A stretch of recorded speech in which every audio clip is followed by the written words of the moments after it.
अगलो होश नमी जानम हम है दिल है हर जानम बस दीवानगी दीवानगी दीवानगी है ना कोई रहसन ना रहबर ये इल्जाम लगे किस पर बस दीवानगी दीवानगी दीवानगी है All the hot girls put your hands up and say Oh Shantiyo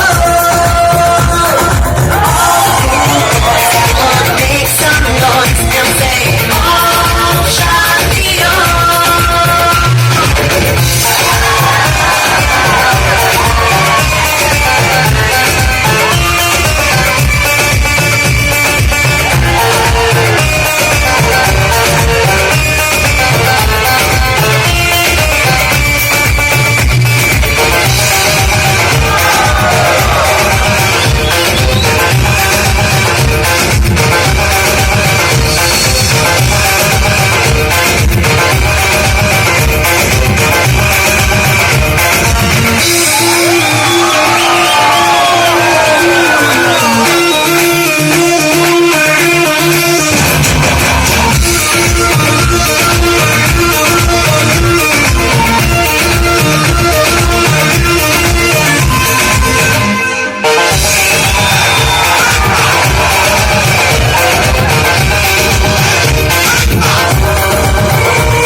shampoo की बात रसा कसी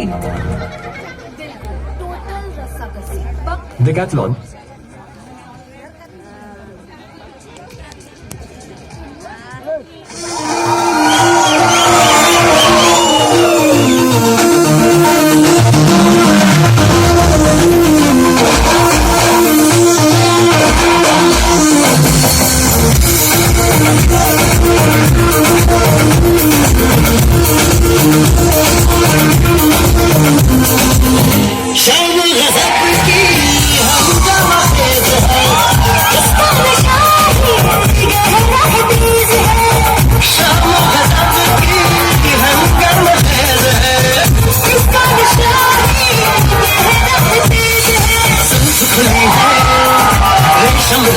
सांस खुली है माथा माथा ये तो इशारे हैं अगलो होश नमी जानम हम है दिल है हर जानम बस दीवानगी दीवानगी दीवानगी है ना कोई रहसन ना रहबर ये इल्जाम लगे किस पर बस दीवानगी दीवानगी दीवानगी है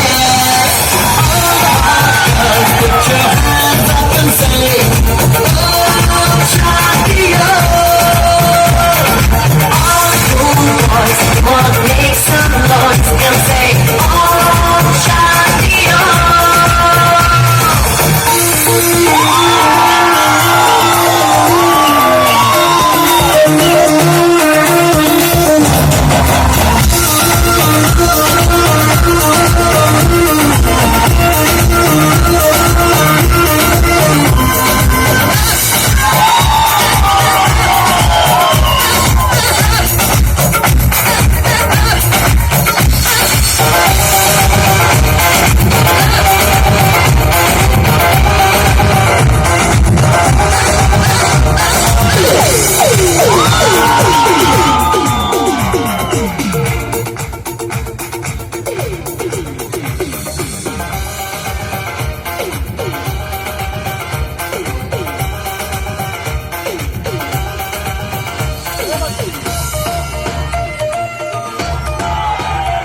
Hello, ladies and gentlemen.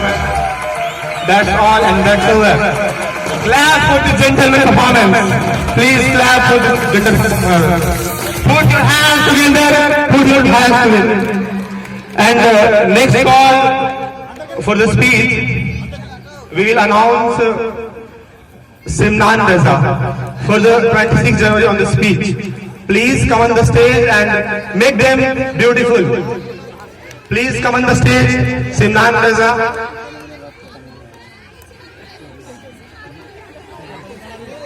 तालियों की गड़गड़ाहट से इनका स्वागत करें, तालियों के साथ इनका स्वागत करें। ये आपके सामने आज 26 जनवरी के ऊपर स्पीच रख रहे हैं। Thank you.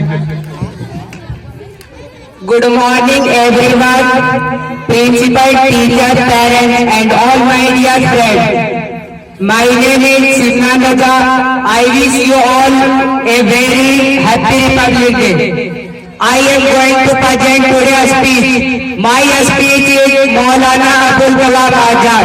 Maulana Abul Kalam Azad was an Indian poet, writer, journalist and scholar who became an important political leader of the Indian independence movement. In his youth, he adopted the name Azad and was popularly addressed simply as Maulana Azad. Maulana Abul Kalam Azad was born in the 1888 in Makkah, in modern day Saudi Arabia, into a family of prosperous and learned Muslim scholar. Or Maulana, his forefather hailed from Herat in Afghanistan, and his lineage could be traced back to Bangladesh. Maulana Abul Kalam's father name was Maulana Khairuddin, and his mother was the daughter of Sheikh Muhammad Zahir Bakri. Thank you. Put your hands together. Put your hands together for the big hand. And I would like to next call for the speech Fayaz. आप लोगों को आप लोग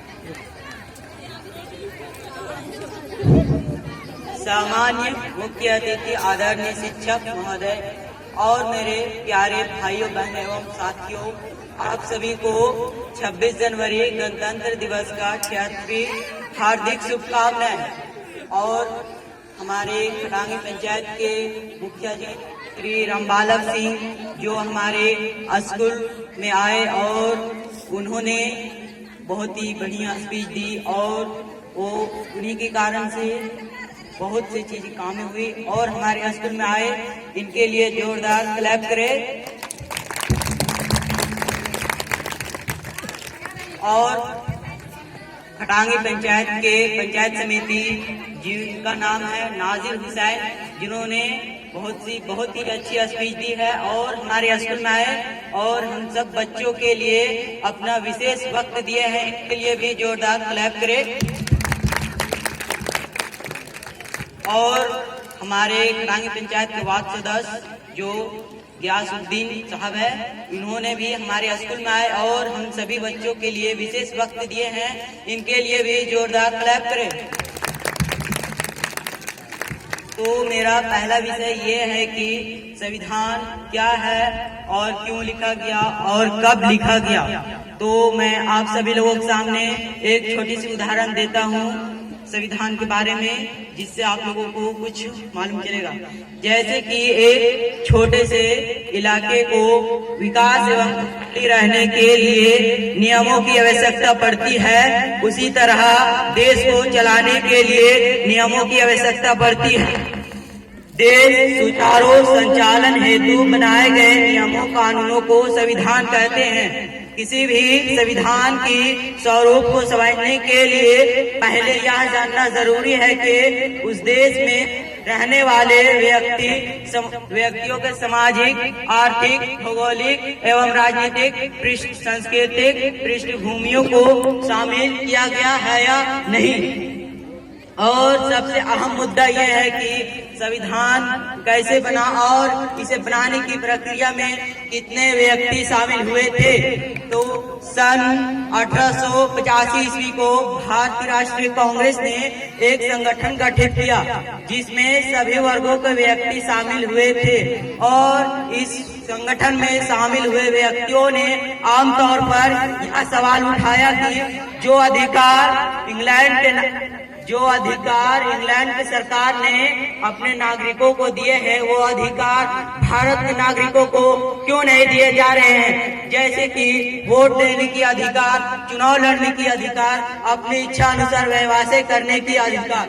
और देश में हो रहे घटनाओं ने भी संविधान की मांग की उत्तेजित एवं प्रभावित किया। जैसे कि जलियांवाला बाग हत्याकांड, अंग्रेजों द्वारा भारतीयों से नील की खेती करवाना। नील की खेती यह खेती है, अगर जो आप एक बार खेती कर ले तो आप अगले जन्म तक उसमें से एक दाना भी नहीं उपजा सकते। मेरा कहने का मतलब है, यानी कि सीधा सीधी बंजर भूमि कहते हैं उसको। और इन सभी घटनाओं से मजबूर होकर भारतीय राष्ट्रीय कांग्रेस ने एक संगठन गठित किया।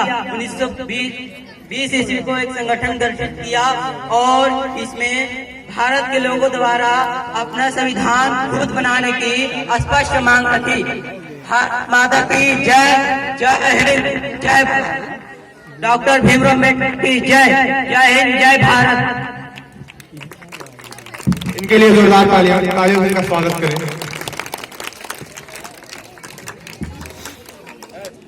जिस तरीके से यहाँ प्रोग्राम चल रही है, जिस तरीके से कार्यकर्ता और नेता लोग जो बैठे हुए हैं, उसी तरीके से पटना के सुपर 30 के एक संदीप जी थे, उनके साथ भी यही हादसा हुआ था।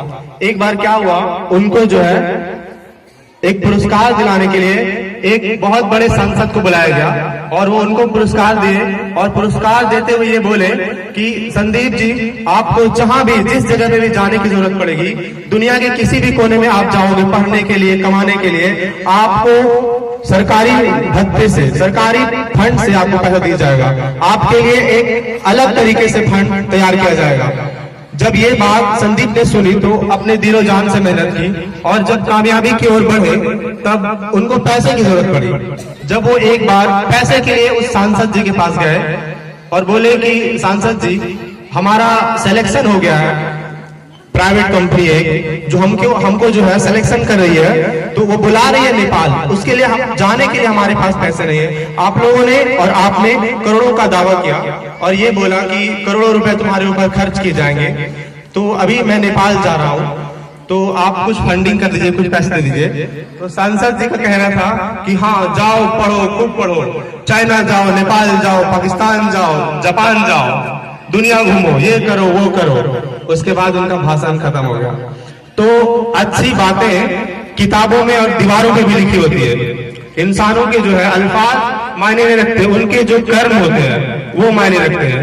आप यहाँ पर आके बड़े बड़े अल्फाज बोलकर चले जाते हैं कि आप जो है, हम यहाँ पर और हम इनके साथ, उनके साथ पूरा सहयोग रहेंगे, 12 बजे रात तक उनकी सेवा करेंगे, उनका मन बनाएंगे, मतलब उनका जो है साथ देंगे। लेकिन जब साथ की बारी आती है तो वही लोग पीछे हट जाते हैं। तो उन लोगों से मेरा आग्रह है कि जुमले जो है वो दीवारों पे भी लिखे होते हैं, इंसान का जो असल हकीकत है उनके किरदारों में झलकता है, इसीलिए आप अपने किरदारों को बनाए रखें। एंड नेक्स्ट कॉल, इसी के साथ मैं अपने शब्दों को विराम दूंगा। और next call for the dance, पापा मेरे पापा, please come on the stage for the little baby and child.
कैसे काटा है रे